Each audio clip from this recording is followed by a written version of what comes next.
Drake, why did you delete those Instagram posts? Why did you wipe your slate clean of the dirt? Why did you try to repair the damages which were unrepairable or irreparable, however you want to say it, Drake? Why did you try to wipe your slate clean when you know that funk?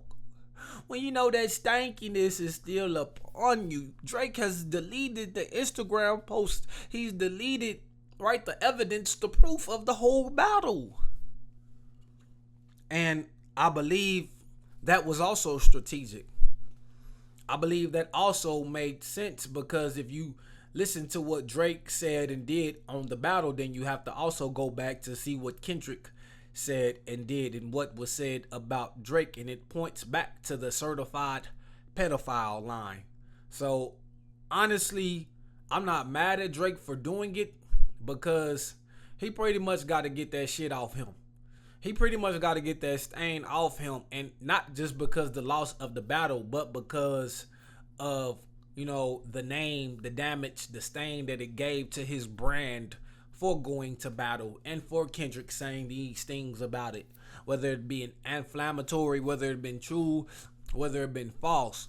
But there's been enough, videos, pictures, hearsay, that gives what Kendrick Lamar said about Drake some credence. So I believe the best thing he could do is kind of remove himself from that rap beef, that rap feud, and just kind of wipe the slate clear and go ahead and do everything else. Wagwan Delilah. Right? You my everything sexy red. Shit like that. Shit like that's funny, that's comical, that's so bad. Like, people are not even going to think about Kendrick Lamar.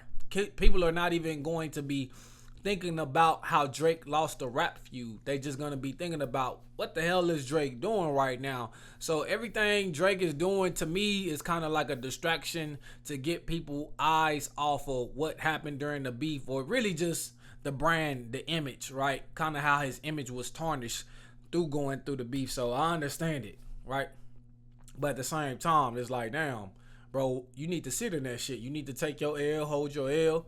I get that too, but from a business perspective, from a marketing perspective, I don't think it's smart of him if he took that L. And basically it is the masses, the general masses would agree that he took a L.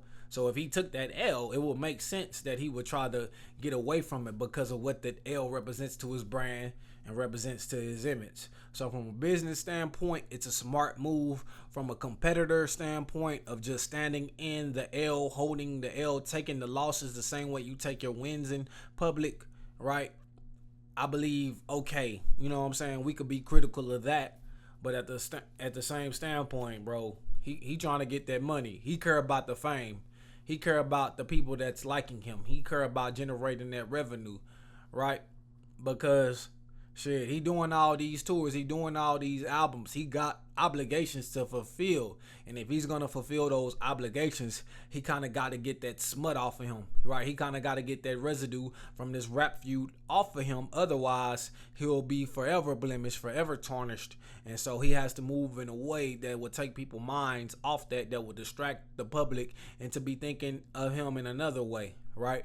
So I see how he's moving. I understand how he's moving. Do we appreciate how he's moving? Is that like a competitor's way of moving? Is that a sore loser way of moving? I get it. Maybe it is sore loser. Maybe that is the wrong mentality to have if we're talking about an Uber competitor. But at the same time, he's still trying to compete in this business world, and to be valuable, to be worthy in this business world, he got to move a certain way. So I'm not mad at Drake, right? But much love to Kendrick too. So, man, it seems like every time we talk about music, we kind of got to talk about these two.